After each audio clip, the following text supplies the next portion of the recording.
Rádio Rio de Janeiro, a emissora da Fraternidade, passa a apresentar Luz na Penumbra, programa que leva ao seu coração a mensagem da doutrina espírita.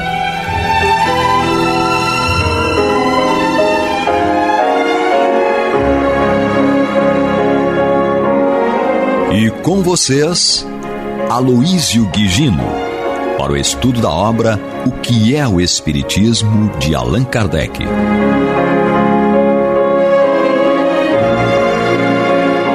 Nosso abraço aos amigos ouvintes da Rádio Rio de Janeiro, emissora da Fraternidade. Estamos aqui mais uma vez para darmos continuidade com muita alegria nesse nosso encontro com nossa conversa sobre a obra O que é o Espiritismo.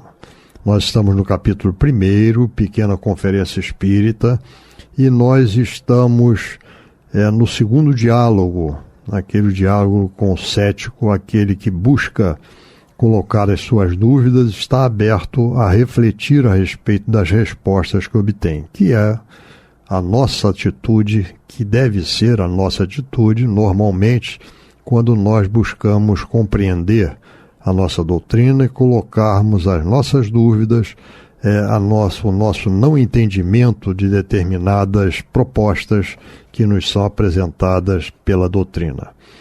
Nós estamos tratando aqui, de um modo geral, da mediunidade, né? Nós falamos até o nosso último encontro a respeito de médiuns interesseiros. E hoje nós estamos aqui abordando um novo tópico que fala sobre médiuns e feiticeiros. E dentro deste tópico, então, dentro desse novo tema, é colocada uma ponderação por este visitante, por este companheiro que é denominado como cético, né? E que diz o seguinte: desde que a mediunidade não é mais que um meio de entrar em relação com as potências ocultas, médiuns e feiticeiros não são mais ou menos a mesma coisa. Então ele busca ou faz uma colocação em que ele faz uma comparação entre as potências ocultas, isto é, os espíritos desencarnados, e ele pergunta com relação a médiuns e feiticeiros se não são mais ou menos a mesma coisa. E Kardec, então, respondendo a esta colocação, diz o seguinte: em todos os tempos, houve médiuns naturais e inconscientes que, pelo simples fato de produzirem fenômenos insólitos e incompreendidos, foram qualificados de feiticeiros e acusados de pactuarem com o diabo. Foi o mesmo que se deu com a maioria dos sábios que dispunham de conhecimentos acima do vulgar. A ignorância exagerou seu poder e muitas vezes eles mesmos abusaram da credulidade pública, explorando-a, daí a justa reprovação que os feriu. Então, nessa sua colocação, em que é buscada uma semelhança entre médiuns e feiticeiros, Kardec mostra ou busca com a sua argumentação de que durante todo o tempo em que nós conhecemos as atividades da humanidade, nós encontramos aí aqueles que produziam fenômenos que não eram alcançados por todos aqueles que os presenciavam.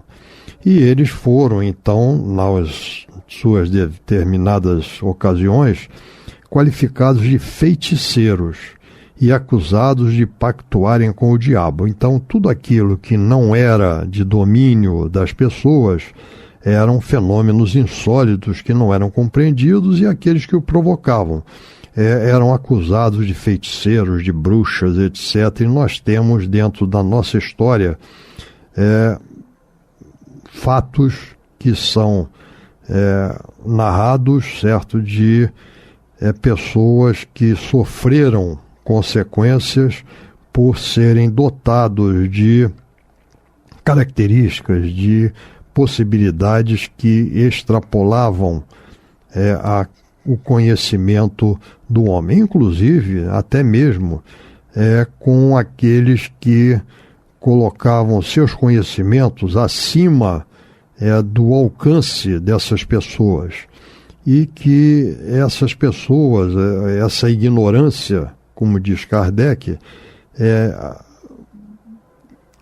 retribuíram muitas vezes com penas ou com atitudes, certo, que foram extremas, né, com relação a eles. Basta nos comparar o poder atribuído aos feiticeiros com a faculdade dos verdadeiros médiuns para conhecermos a diferença. Mas a maioria dos críticos não se quer dar a esse trabalho.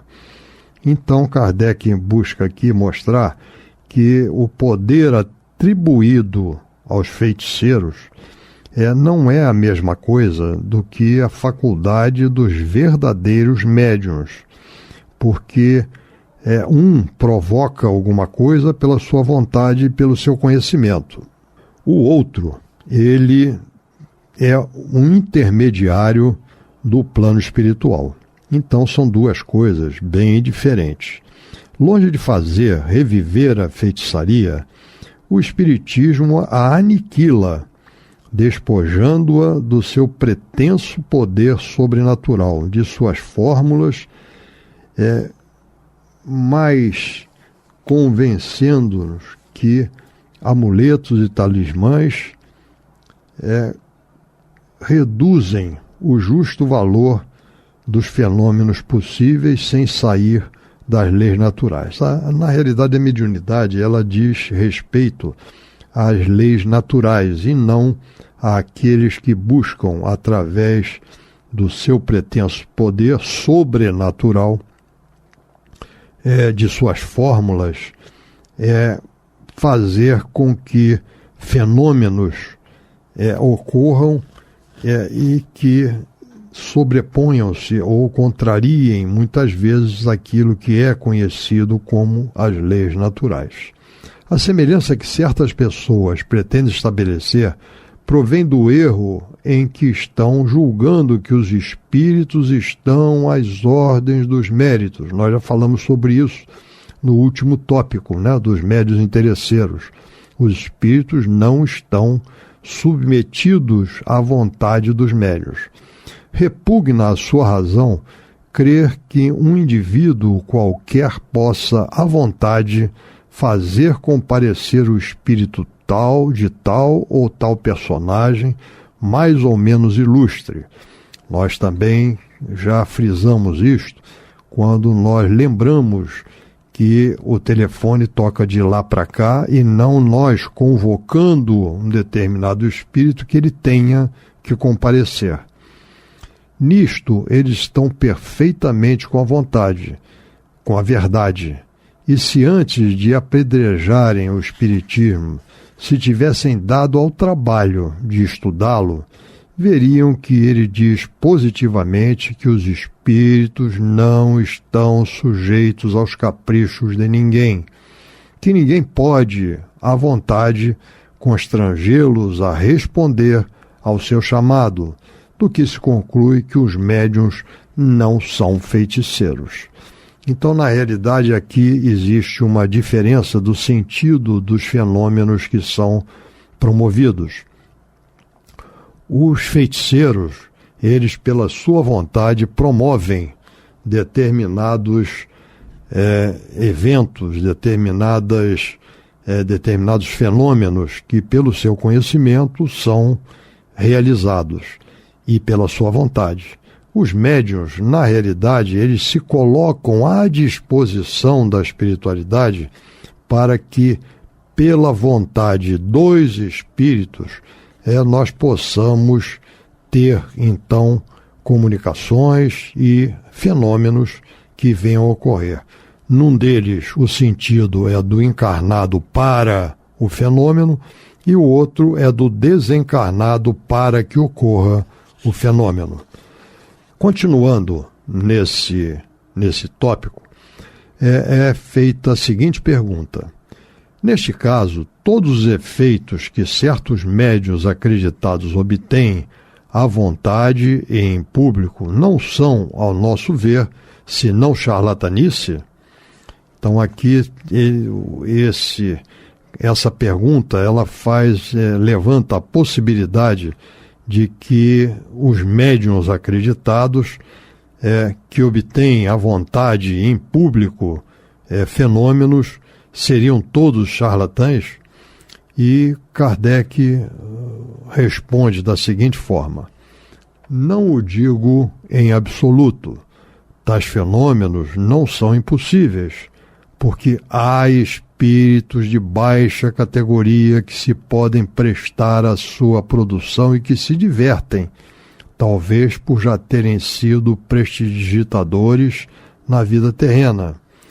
Então isso aqui nós lembramos no nosso último encontro, essa possibilidade da manifestação de espíritos galhofeiros, zombeteiros e outros espíritos ainda imperfeitos que se utilizam de ocasiões que lhes são proporcionadas para que, dentro da sua manifestação, promovam, certo? Expectativas, promovam experiências, promovam sustos naqueles que participam. Mas não são, ou não é esta mediunidade que o Espiritismo prega que deva ser aquela que deva ser executada, realizada.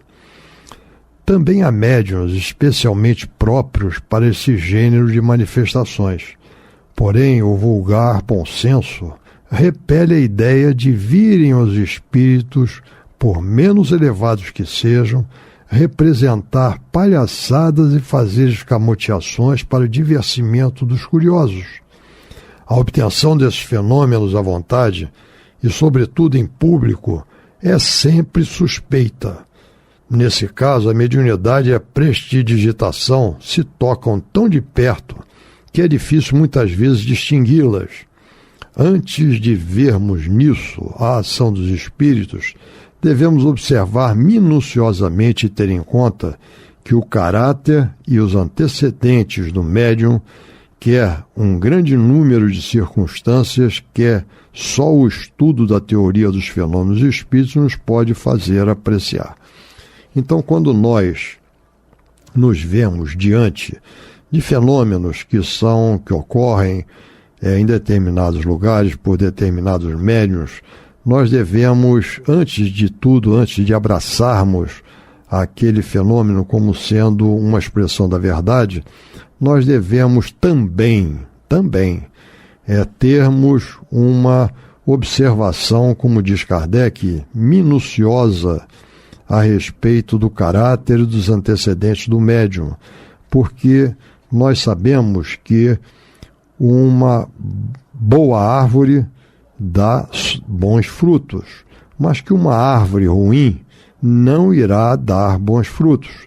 Então nós temos que ver qual a qualidade desta árvore para que nós possamos ter em conta os frutos que por ela são produzidos, se são aqueles que devam ser aproveitados ou não. Deve-se notar que esse gênero de mediunidade, quando mediunidade nisto exista, porque muitas vezes não existe, a mediunidade é charlatanismo mesmo, é fraude mesmo, e isto ocorre, limita-se a produzir sempre o mesmo fenômeno, salvo pequenas variantes, o que não é muito próprio para dissipar dúvidas. O desinteresse absoluto é a melhor garantia de sinceridade. Então nós temos que ver também que existem médiuns que fazem sempre a mesma coisa. Existem médiuns que repetem sistematicamente aquilo que eles produzem. Então nós temos que ter sempre atenção àquilo que ocorre e àquele que provoca o surgimento daquele fenômeno. Qualquer que seja o grau de veracidade desses fenômenos, como efeitos mediúnicos, eles produzirão bom resultado por darem voga à ideia espírita.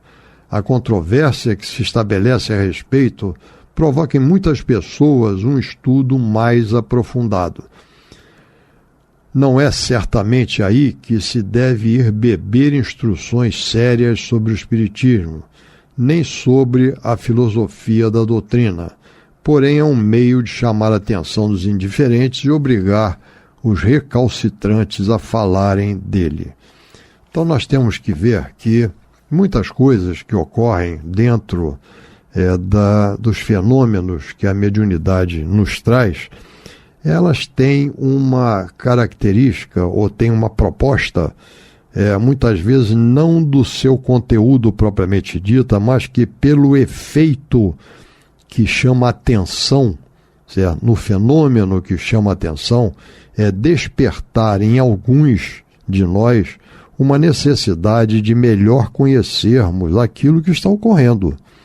O que é aquilo? Como ocorre esse fenômeno? E com isto, nós temos uma oportunidade de nos inteirarmos de uma forma melhor, mais profunda, mais séria, daquilo que venha a ser o Espiritismo. E com esta busca por parte de todos nós chegaremos então a alcançar cada vez com mais clareza a grande proposta da doutrina dos Espíritos, que é a nossa transformação moral, que é a existência, vamos dizer assim, a imortalidade da alma, certo? Que a vida continua, e com esse conhecimento que nos é despertado através do aprofundamento do conhecimento da doutrina dos Espíritos, nós entendermos cada vez mais da necessidade que nós temos de nós trabalharmos na nossa reforma íntima, nós trabalharmos naquilo que nós aqui estamos para alcançarmos. Então, com isto, nós terminamos esse tópico que diz respeito a médiuns e feiticeiros, em que Kardec claramente mostra a diferença entre a mediunidade e a feitiçaria. E nós passamos a um outro tópico que fala a respeito da diversidade dos espíritos. E começamos então com uma colocação desse companheiro que nos diz: falais dos espíritos bons ou maus, sérios ou frívolos. Confesso-vos que não compreendo essa diferença. Parece-me que, deixando o envoltório corpóreo, os espíritos se despojam das imperfeições inerentes à matéria, que a luz se deve fazer para eles sobre todas as verdades que nos são ocultas, e que eles ficam libertos dos prejuízos terrenos. Essa colocação ela é muito presente para nós quando muitos de nós acreditamos que quando nós passamos pela morte física e retornamos à espiritualidade, nós nos tornamos sábios ou santos.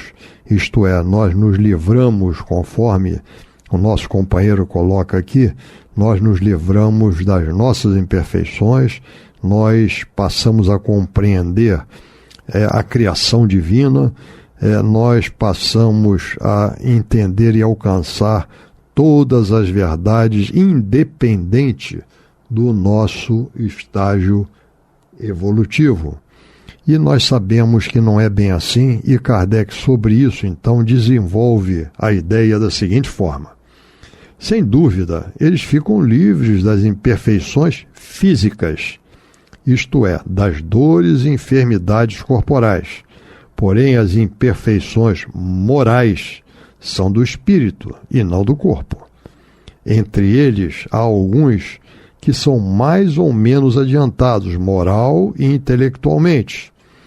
Então, Kardec, nesse primeiro parágrafo de sua resposta, ele chama a atenção de que, na realidade, a desencarnação ela nos livra das imperfeições físicas, isto é, das dores físicas, das enfermidades corporais, mas não nos torna livres das imperfeições morais. Nós chegamos ao plano espiritual da maneira como nós deixamos, nós espíritos que somos, deixamos o corpo físico. Nós vamos alcançando a percepção daquilo que nós devemos trabalhar e nos modificar, mas não nos modificamos simplesmente porque retornamos ao plano espiritual. Então, Kardec continua: seria erro acreditar que os espíritos, deixando o corpo material, recebem logo a luz da verdade. Então, não nos tornamos sábios nem santos porque desencarnamos. Seria bom, né? Mas não é assim, a realidade não é essa. Nós temos que caminhar e nós temos que cada vez mais entendermos da necessidade da nossa transformação. E nós chegamos ao plano espiritual da forma como nós deixamos o corpo físico.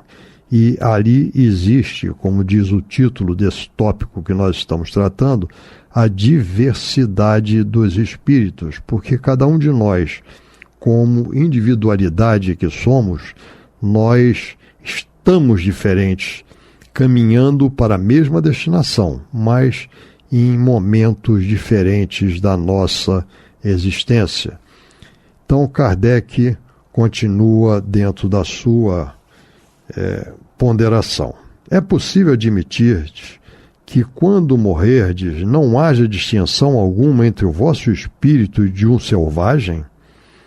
Assim sendo, de que vos serviria ter trabalhado para a vossa instrução e melhoramento? Quando um vadio, depois da morte, será tanto quanto vós? Então, nessa sua colocação, Kardec mostra que não é justo que nós sejamos ou estejamos no mesmo patamar de entendimento, ou de sofrimento, ou de alegria, quando retornamos ao plano espiritual, quando aqui nós deixamos o nosso corpo físico em situações totalmente diversas. Um espírito bom, certo?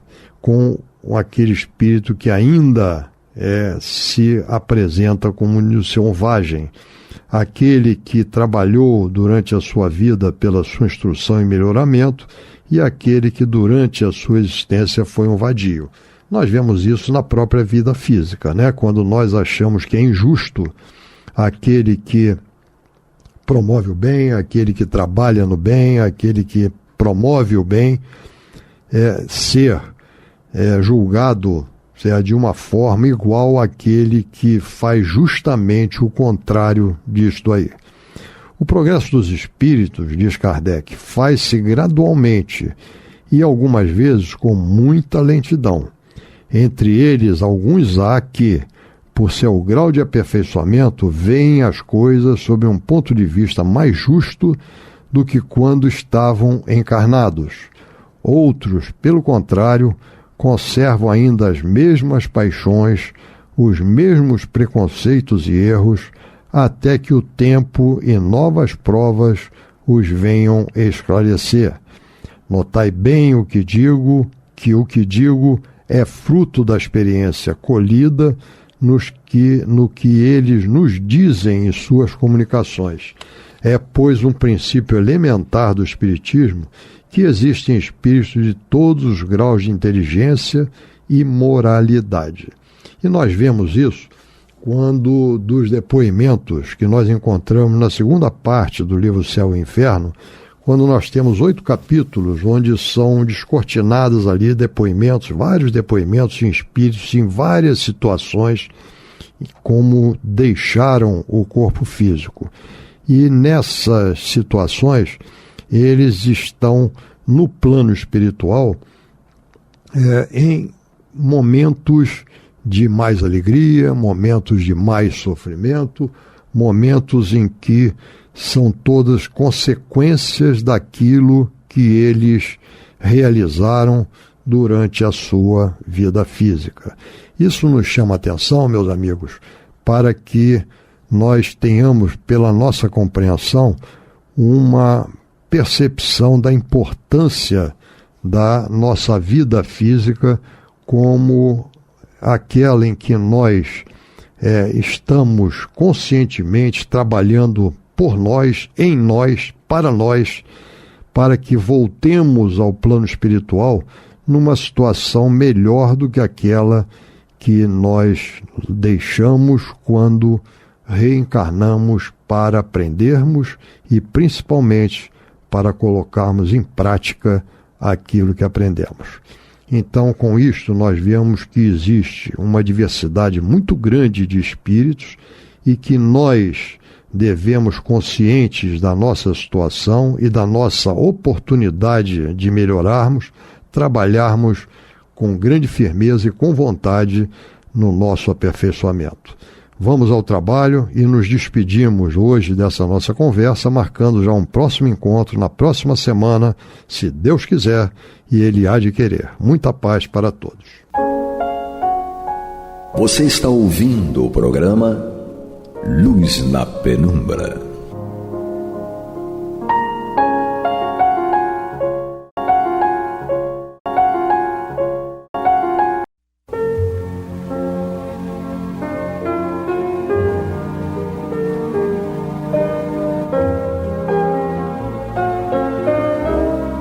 A Rádio Rio de Janeiro está levando ao seu lar e ao seu coração a mensagem consoladora da doutrina espírita, através do programa Luz na Penumbra.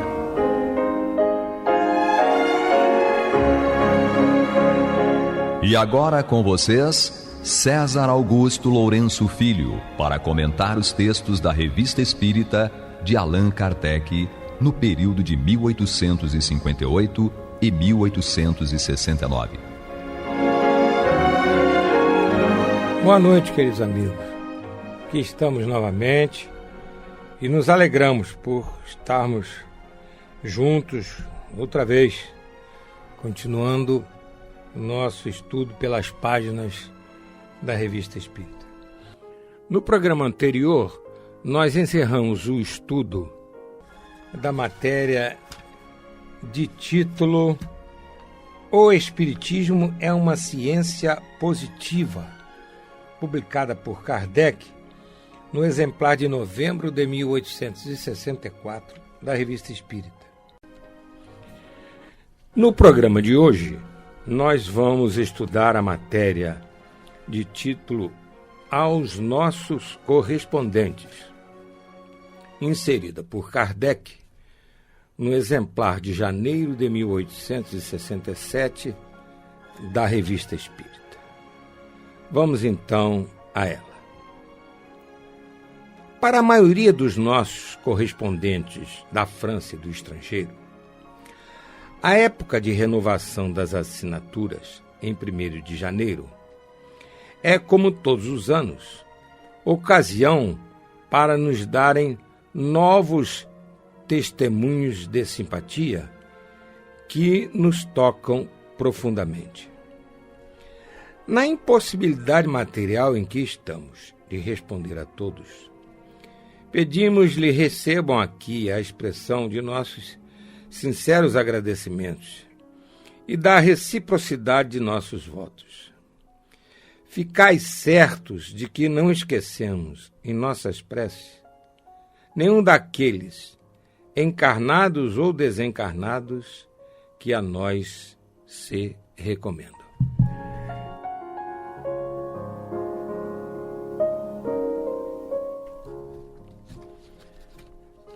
Kardec está, então, agradecendo aos correspondentes, os membros correspondentes da Sociedade Parisiense de Estudos Espíritas, né, aquela prática, aquela constância da renovação das assinaturas da Revista Espírita, que é uma demonstração de confiança e de aceitabilidade da revista. Por quê?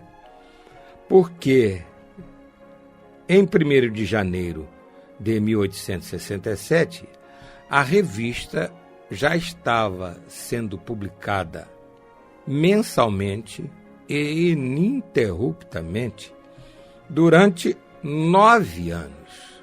9 anos. Então não era uma revista que tinha acabado de ser publicada, não. 9 anos de publicação de uma revista muito séria, de uma sociedade científica extremamente séria, a Sociedade Parisiense de Estudos Espíritas, criada e dirigida por Kardec. Uma outra observação que nós fazemos a respeito do trecho lido é que ele, Kardec, faz questão de dizer que nas preces lá dele e da sociedade não são esquecidas aquelas pessoas, aqueles espíritos encarnados ou desencarnados que se recomendam às preces. É interessante, Kardec, ele poderia pura e simplesmente agradecer a confiança, etc. e tal, mas ele teve o cuidado de dizer, olha, nós oramos por vocês, nós temos esse sentimento de gratidão pela solidariedade de vocês. E não só com relação aos encarnados, como também aos desencarnados, companheiros de trabalhos lá da Sociedade Parisiense de Estudos Espíritas e correspondentes estrangeiros ou correspondentes do interior da França que estivessem já na pátria espiritual.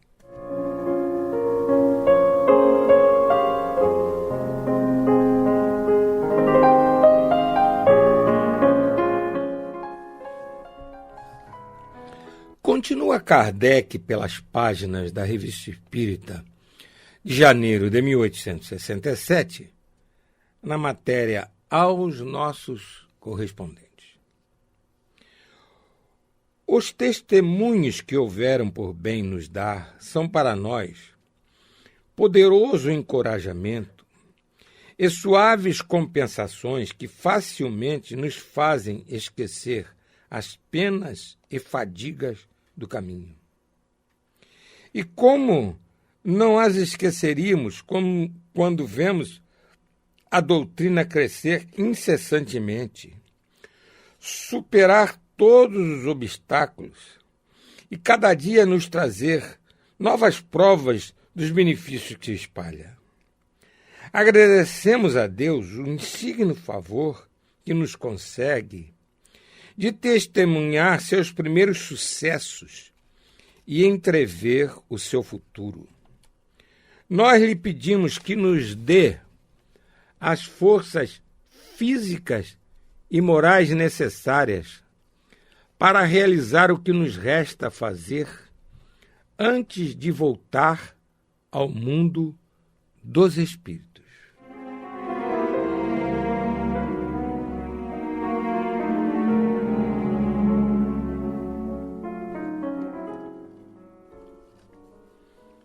Agora Kardec está se referindo aos relatórios, às cartas que ele recebia de todos esses correspondentes, não só manifestando a aprovação para a revista, como dissemos há pouco, como também encorajando Kardec para que ele continuasse na luta, ele continuasse realizando o seu trabalho de codificador, melhor dizendo, da doutrina. E ele manifesta que tem satisfação porque a cada dia ele recebia provas dos benefícios que a doutrina, de um modo geral, espalhava e a Revista Espírita, de modo particular. E outra coisa que, como vimos, foi muito interessante, e mais uma vez nós vamos ressaltar a humildade de Kardec, é que ele, humildemente, apesar de aquela época, 1867, a doutrina já ter adeptos espalhados pelo mundo inteiro, ele chama todo esse caminhar de 1857 a 1867, não só da revista, que foi 1858, porque a atividade dele, Kardec, mais diretamente foi a partir de meados da década de 1850. A primeira edição do Livro dos Espíritos foi em 18 de abril de 1857. Então, com 10 anos de serviço na codificação e na divulgação da doutrina espírita, Kardec humildemente diz que tudo aquilo que caminhou ele chama de primeiros sucessos. Primeiros sucessos. E também humildemente pede a Deus forças físicas e morais necessárias para realizar o que restaria a ele, Kardec, fazer antes de voltar ao mundo dos espíritos. E nós vamos lembrar aqui que ele realmente desencarnou daí a 2 anos, em março de 1869. Então, ele está falando em janeiro de 1867, pedindo a Deus forças físicas e morais para realizar o que faltava. E faltavam apenas 2 anos. E ele, então, desencarnou de infarto, em 1869.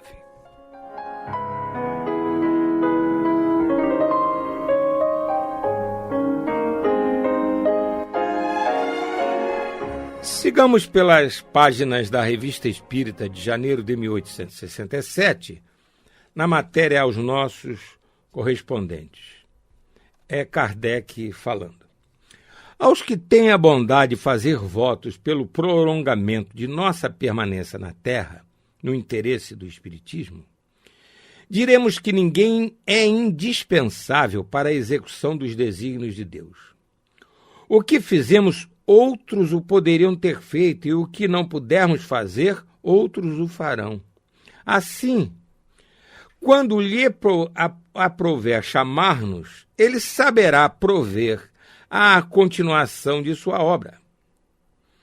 Aquele que for chamado a lhe tomar as rédeas, cresce na sombra e se revelará quando for tempo, não por sua pretensão a uma supremacia qualquer, mas por seus atos, que o assinalarão a atenção de todos.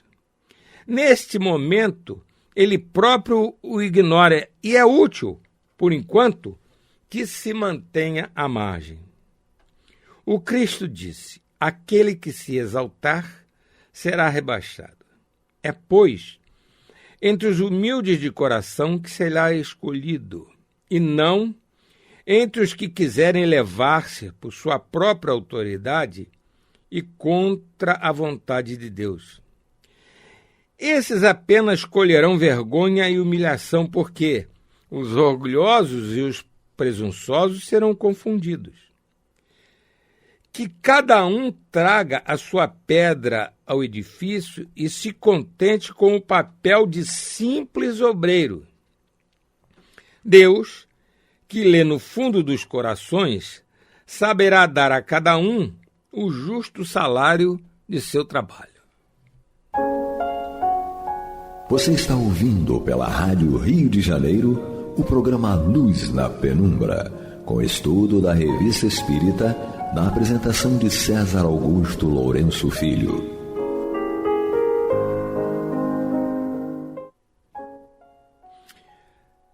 Este parágrafo, ou estes 2 parágrafos que acabamos de ler, eles são proféticos, né? Kardec fala realmente como se estivesse assim, se despedindo com 2 anos de antecedência. Aos que têm a bondade de fazer voto pelo prolongamento de nossa permanência na Terra, no interesse do Espiritismo, diremos que ninguém é indispensável. Estou lendo de novo o que Kardec escreveu. Então, Kardec depois fala, como nós acabamos de ver, com a leitura que fizemos, que realmente ninguém é insubstituível. Quando ele desencarnasse, o Espiritismo teria continuidade, não haveria solução de continuidade no crescimento da doutrina. A doutrina é uma doutrina de origem divina, trazida pelos espíritos superiores que a revelaram, e a gente vive repetindo isso aqui, em mais de 1000 lugares diferentes no mundo inteiro, através de médiuns que não se conheciam uns aos outros, e ao mesmo tempo. Então, realmente é uma doutrina que não poderia ficar parada ou entrar em extinção quando Kardec, o codificador, desencarnasse, porque ele sempre registrava isso, repetia isso, que a doutrina não era dele, a doutrina era dos espíritos, e haveria essa continuidade. Agora, interessante é que nesses 2 parágrafos lidos, Kardec menciona que aquele que viria a substituí-lo, ele estaria sendo preparado pela espiritualidade sem que as pessoas soubessem. Será que ele, Kardec, sabia? Ele não deixa entrever isso no texto, mas fala que ele está sendo preparado à sombra. É uma maneira de dizer, o meu sucessor está sendo preparado pela espiritualidade, mas nós não estamos sabendo quem é. E como vimos aqui também, ele ressalta que seria escolhido esse sucessor entre os humildes de coração, ou seja, entre aqueles que não tivessem vaidade, presunção, não estivessem empenhados num esforço de assumir a liderança quando Kardec desencarnasse. Enfim, Kardec, ele humildemente diz que não é insubstituível, menciona que o substituto estaria sendo preparado já pela espiritualidade superior, e vamos repetir, ele desencarnaria, Kardec, daí a 2 anos. E que, além disso, a escolha desse sucessor não seria pelos títulos do mundo, não seria pela intelectualidade, não seria pela projeção social ou pela projeção nos meios científicos, não, seria uma pessoa que se habilitasse justamente pelo coração, isto é, pelo progresso moral, vamos dizer dessa maneira. Entre os humildes de coração será escolhido. E aí, queridos irmãos, isso vale a pena nós comentarmos um pouco, trazendo para os dias de hoje.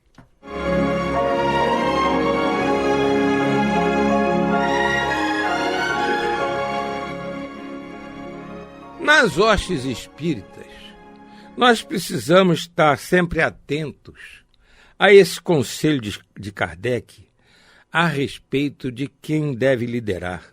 Os espíritos, os humildes de coração, aqueles que não estão preocupados com poder, aqueles que não estão preocupados em se tornarem líderes, não serão aqueles que estão preocupados em conduzir as pessoas.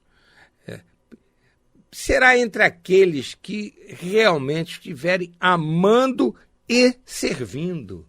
É entre eles que tem que surgir no meio espírita as lideranças legítimas. Toda vez que no nosso meio houver pessoas, se apresentarem pessoas que nitidamente, insofismavelmente, estão num processo de conquista de poder, nós precisamos parar, pensar um pouco e verificar se verdadeiramente aquela pessoa ela está habilitada em termos morais de assumir tal liderança, seja qual for a liderança que aquela criatura está manifestando assim tanto interesse em assumir.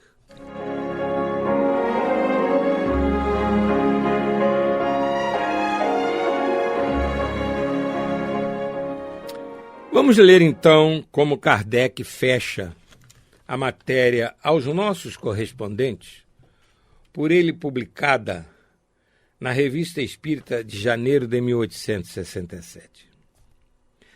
A todos os nossos irmãos em crença diremos: coragem e perseverança, porque se aproxima o momento das grandes provas. Fortalecei-vos nos princípios da doutrina, e deles penetrai-vos cada vez mais. Alargai as vossas vistas. Elevai-vos pelo pensamento acima do círculo limitado do presente, de maneira a abarcar o horizonte do infinito. Considerai o futuro, e então a vida presente, com seu cortejo de misérias e decepções, vos aparecerá como um ponto imperceptível, como um minuto doloroso que logo não deixará mais traços na lembrança. As preocupações materiais parecem mesquinhas e pueris ao lado dos esplendores da imensidade. Ditosos os que colherem na sinceridade de sua fé a força de que necessitarão. Esses bendirão a Deus por lhes ter dado a luz. Reconhecerão sua sabedoria nas suas vistas insondáveis e nos meios, sejam quais forem, que emprega para a sua realização. Marcharão através dos escolhos, com a serenidade, a firmeza e a confiança que dá a certeza de atingir o porto, sem se deter nas pedras que machucam os pés. E olha que parágrafo brilhante, que parágrafo enorme em termos de qualidade, profundidade e valor, que Kardec encerra a matéria. É nas grandes provas que se revelam as grandes almas. É também quando se revelam os corações verdadeiramente espíritas, pela coragem, a resignação, o devotamento, a abnegação e a caridade, sob todas as suas formas, de que dão exemplo.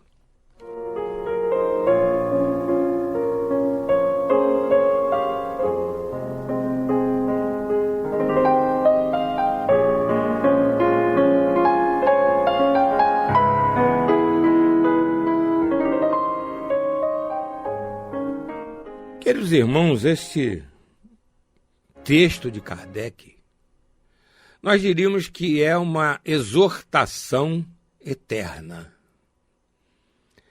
É uma exortação que vale em qualquer época. Valeu em 1867, vale hoje e valerá amanhã. Por quê?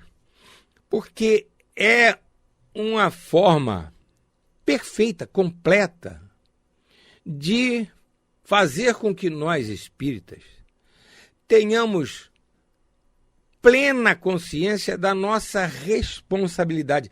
Não só a nossa responsabilidade individual em crescermos espiritualmente, como também, por via de consequência, a nossa responsabilidade espiritual de fazermos tudo o que estiver ao nosso alcance para o progresso da doutrina espírita.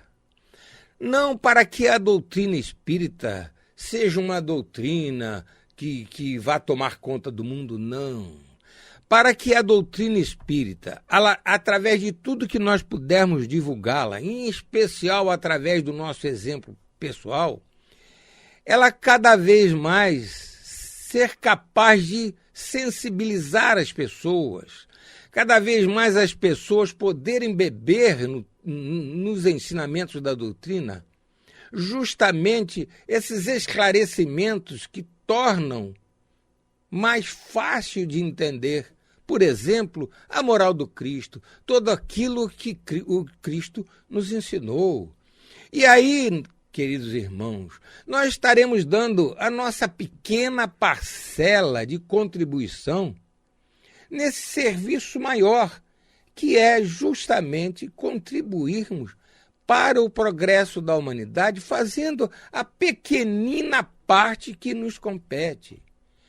E nós, de vez em quando, muitas vezes, repetimos aqui, e vamos mais uma vez repetir aquela definição de Kardec, abre aspas, reconhece o verdadeiro espírita pela sua transformação moral, pelos esforços que emprega no sentido de domar as suas inclinações mais.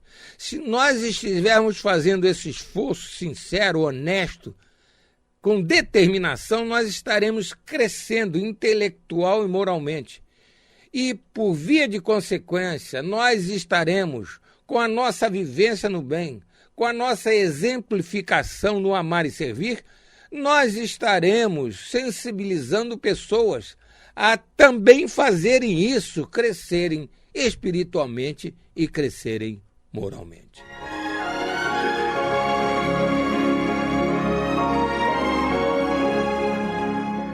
Chegamos ao final do nosso programa, queridos irmãos. No próximo, nós iremos iniciar matéria nova. Muita saúde, muita paz, muita alegria, uma ótima semana para todos nós.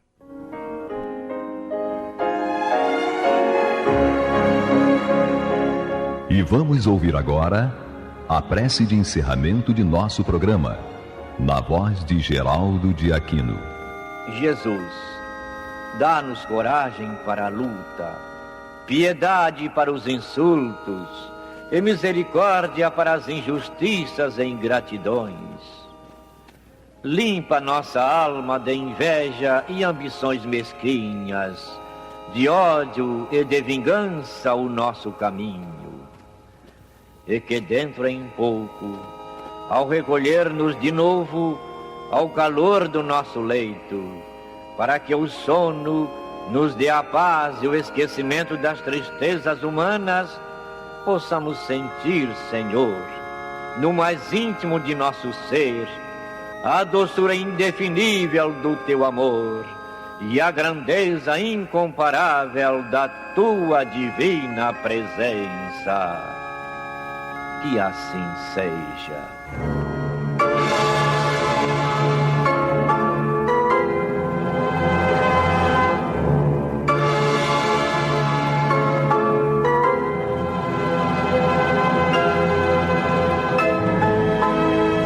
Acabamos de apresentar o programa Luz na Penumbra, que voltará a ser apresentado na próxima segunda-feira, às 21 horas, nesta emissora.